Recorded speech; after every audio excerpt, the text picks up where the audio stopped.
Good morning. Myself Deepika, lecturer at GPC Hanumangarh in Mechanical Engineering Department. I welcomes to all of you at the lecture series of RAC. Last class में हमने discuss किया था condenser के बारे में. Condenser के types बताए थे जिसमें बेसिकली 3 टाइप्स होते हैं कंडेंसर के. Air cooled condenser, second is water cooled condenser and third is evaporative condenser. Air cooled condenser में हमने बात की थी एयर कूल्ड कंडेंसर 2 टाइप के होते हैं, जिसमें फर्स्ट टाइप था natural type, natural convection type. Second था फोर्स्ड कन्वेक्शन टाइप. आज हम डिस्कस करेंगे वाटर कूल्ड कंडेंसर के बारे में. तो हमने लास्ट क्लास तक फोर्स्ड कन्वेक्शन टाइप तक पढ़ लिया था. आज हम डिस्कस करेंगे वाटर कूल्ड कंडेंसर. तो वाटर कूल्ड कंडेंसर के अलग अलग टाइप होते हैं, ठीक है. फ़र्क सिर्फ इतना ही है, यहाँ पर जो हीट रिजेक्ट की जाएगी जिस मीडियम को, वो मीडियम होगा वाटर. अब यहाँ पर अकॉर्डिंग टू इनकी मैन्युफैक्चरिंग डिज़ाइन डिफरेंट टाइप के वाटर कूल्ड कंडेंसर होते हैं. जैसे फर्स्ट टाइप होता है ट्यूब इन ट्यूब टाइप या डबल पाइप टाइप कंडेंसर, जिसमें बेसिकली जो कूलेंट है वो भी किस में फ्लो करेगा, ट्यूब्स में या पाइप्स में, और रेफ्रिजरेंट भी किस में फ्लो करेगा, ट्यूब्स में. तो वो टाइप कहलाता है डबल पाइप या ट्यूब इन tube type condenser. Second type है शेल एंड कोयल टाइप. अगर शेल में रेफ्रिजरेंट फ्लो करे और ट्यूब्स में या कोयल्स में कूलेंट फ्लो करे तो उसको बोलते हैं shell and coil type condenser. Next third type की अगर हम बात करें वो है shell and tube. Shell and tube में क्या होगा, जो कूलेंट है वो ट्यूब से फ्लो करेगा और शेल में क्या रहेगा, रेफ्रिजरेंट, जैसा कि डायग्राम में हमें दिखाई दे रहा है, ठीक है. तो ये हमने बताया वाटर कूल्ड कंडेंसर के बारे में कि क्या क्या अलग अलग डिज़ाइन हो सकते हैं. मैन्युफैक्चरिंग डिज़ाइन के अकॉर्डिंग डिफरेंट टाइप के वाटर कूल्ड कंडेंसर. अब हम देखते हैं कुछ पॉइंट. जो एयर कूल्ड कंडेंसर होता है उसके अंदर एक डिसएडवांटेज होता है. क्या डिसएडवांटेज होता है?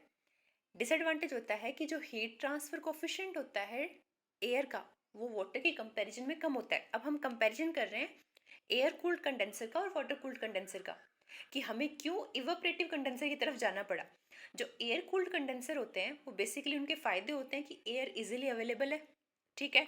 हमें बल्कि सिस्टम बनाने की ज़रूरत नहीं पड़ेगी क्योंकि एयर का वेट भी कम है. हमें एक्स्ट्रा इक्विपमेंट लगाने की भी ज़रूरत नहीं पड़ेगी क्योंकि एयर इजीली अवेलेबल है. लेकिन अगर हम बात करेंगे वाटर कूल्ड कंडेंसर की, तो वाटर कूल्ड कंडेंसर में क्या होगा, हमें बल्कि सिस्टम्स बनाने पड़ेंगे क्योंकि वाटर का खुद का स्पेसिफिक वेट होगा. उसके लिए हमें हैवी सिस्टम्स बनाने पड़ेंगे. वाटर की अवेलेबिलिटी भी एक इशू रहेगा, ठीक है. अब एयर के अंदर डिसएडवांटेज क्या था? एयर के अंदर डिसएडवांटेज है कि एयर जो अपने साथ हीट कैरी कर सकती है ना वो कम हो गई. क्यों? क्योंकि एयर का हीट ट्रांसफर जो कोफिशिएंट होता है उसकी वैल्यू क्या होती है, कम होती है. कन्वेक्टिव हीट ट्रांसफर कोफिशिएंट की अगर बात करें तो उसकी वैल्यू एयर के लिए कम होती है क्योंकि वो जो वैल्यू है वो लिक्विड्स के लिए ज़्यादा होती है और वाटर क्या है, लिक्विड, एंड एयर क्या है, गैस. तो अमाउंट ऑफ हीट जितनी लेके जानी चाहिए ना, कि अगर हमने सेम अमाउंट ऑफ एयर लिया और हमने सेम अमाउंट ऑफ वाटर लिया तो ज़्यादा अमाउंट ऑफ हीट जो लेके जाएगा वो है वाटर. इसलिए हम एयर की जगह किसको प्रीफर करेंगे, वाटर को. लेकिन वाटर के अंदर इशू क्या है कि वाटर की जो अवेलेबिलिटी है, जो वाटर अवेलेबल है वो क्या है, कम. क्योंकि पानी, मान लो वाटर हमने यूज़ किया और उसने हीट एब्जॉर्ब की, उसके बाद उसका टेम्परेचर बढ़ गया, तो उस वाटर को हम दोबारा यूज़ नहीं कर पाएंगे क्योंकि उसका टेम्परेचर बढ़ चुका है. उसके लिए अब हमें फ्रेश वाटर चाहिएगा.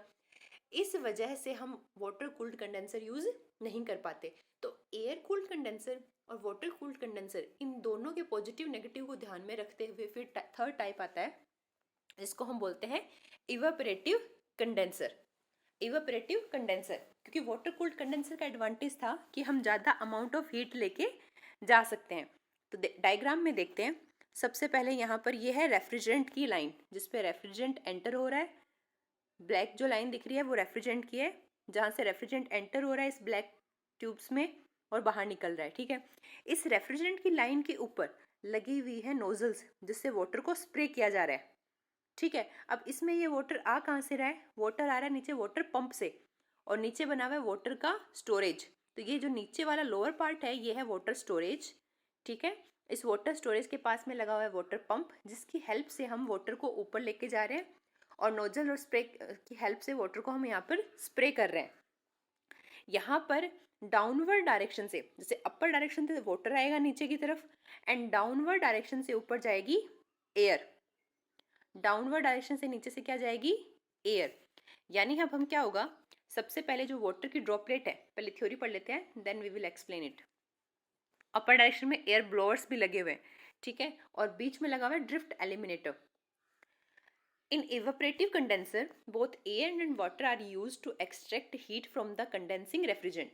जैसे कि हमने बात की थी, एयर और वाटर दोनों के ही खुद के प्रो एंड कॉन्स हैं, इसलिए इवापोरेटिव कंडेंसर में हम एयर और वाटर दोनों को यूज करते हैं हीट एक्सट्रैक्ट करने के लिए। In these condenser the water is spread from top part on A bank of tubes carrying the refrigerant and air is induced upward. Basically क्या होगा, यहाँ पर बताया कि रेफ्रिजरेंट फ्लो हो रहा है जिस ट्यूब पे, उसके ऊपर वाटर की स्मॉल ड्रॉपलेट्स को हमने डायरेक्ट वाटर स्प्रे क्यों नहीं किया, वाटर को स्मॉल ड्रॉपलेट में क्यों, ताकि उनका सरफेस एरिया बढ़ जाए वाटर का और वाटर ज़्यादा अमाउंट ऑफ हीट अपने साथ कैरी कर सके। तो और नीचे से डाउनवर्ड डायरेक्शन से हम एयर को ऊपर की डायरेक्शन में फ्लो करवाते हैं, ठीक है। There is a thin water film around the condenser tubes from which evaporative cooling take place. जैसे ही वाटर की ड्रॉपलेट ट्यूब्स पे आएगी, रेफ्रिजरेंट वाली ट्यूब पे, तो जो रेफ्रिजरेंट की हीट है वो किसके पास आ जाएगी, वाटर के पास, एंड वाटर किस में कन्वर्ट होने लग जाएगा, वाटर वेपर्स में, ठीक है। यानी वाटर क्या करने लग जाएगा, अपने साथ हीट कैरी करने लग जाएगा, वाटर का टेम्परेचर बढ़ जाएगा, ठीक है। अब हमें पता है कि जो हीट ट्रांसफर कोफिशिएंट है वो वाटर का बहुत ज़्यादा है, इसलिए वो बहुत ज़्यादा अमाउंट ऑफ हीट अपने साथ लेके आएगा। लेकिन जब डाउनवर्ड डायरेक्शन में वहाँ से हीट कैरी करने के बाद वाटर नीचे की डायरेक्शन में आएगा, तो नीचे की डायरेक्शन से क्या आ रही है, एयर आ रही है। तो अब वो एयर किसके कांटेक्ट में आएगी, वाटर के। अब जब वाटर के वो एयर कांटेक्ट में आएगी तो क्या होगा, वाटर अपनी हीट किसको दे देगा, अब एयर को।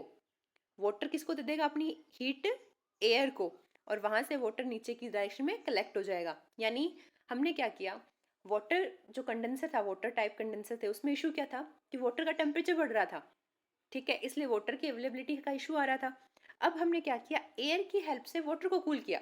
सबसे पहले वाटर की हेल्प से रेफ्रिजरेंट को कूल किया गया, देन एयर की हेल्प से वाटर को कूल किया गया। अब ये वाटर का टेम्परेचर कम हो गया है, तो इस वाटर को हम दोबारा यूज कर सकते हैं, यानी सारी प्रॉब्लम्स रिजोल्व हो गई। यानी हीट ट्रांसफर कोफिशिएंट वाटर का ज़्यादा होता है तो ज़्यादा अमाउंट ऑफ हीट कैरी कर पा रहा है। सेकेंड थिंग, वाटर की अवेलेबिलिटी का इशू था, तो हम वाटर की कूलिंग कहाँ से कर रहे हैं, एयर से कर रहे हैं, क्योंकि एयर की हमारे पास अवेलेबिलिटी बहुत ज़्यादा है और उस वाटर को हम दोबारा रीसर्कुलेट कर रहे हैं। तो ये हो गया third type, evaporative condenser.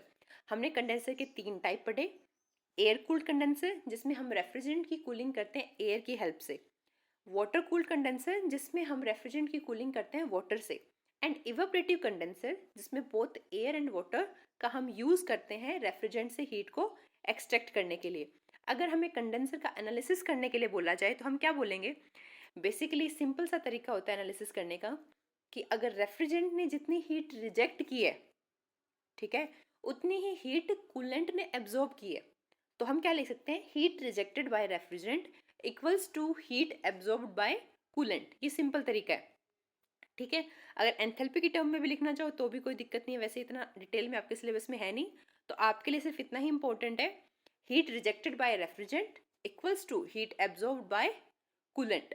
M C delta T से इसको लिखा जा सकता है, M C P delta T, mass of refrigerant, specific heat of refrigerant, temperature में कितना डिफरेंस आया रेफ्रिजरेंट के, टेम्परेचर नहीं तो एंथैल्पी लिख सकते हो, ठीक है, क्योंकि यहाँ पे फेज चेंज होती है, तो एंथैल्पी लिख सकते हैं, ठीक है। सेकेंड थिंग, सेम चीज हम लिख सकते हैं किसके लिए, कूलेंट के लिए, mass of coolant, specific heat of coolant, into में एंथैल्पी में चेंज कितना हुआ कूलेंट के। यहाँ पर हम लिखेंगे CP, specific heat at constant pressure, क्योंकि कंडेंसर में जो प्रोसेस होता है वो होता है कांस्टेंट प्रेशर, इसलिए हम लिखेंगे M C P delta T. तो ये आपका कंडेंसर यहाँ पे कंप्लीट हो गया है। Thank you.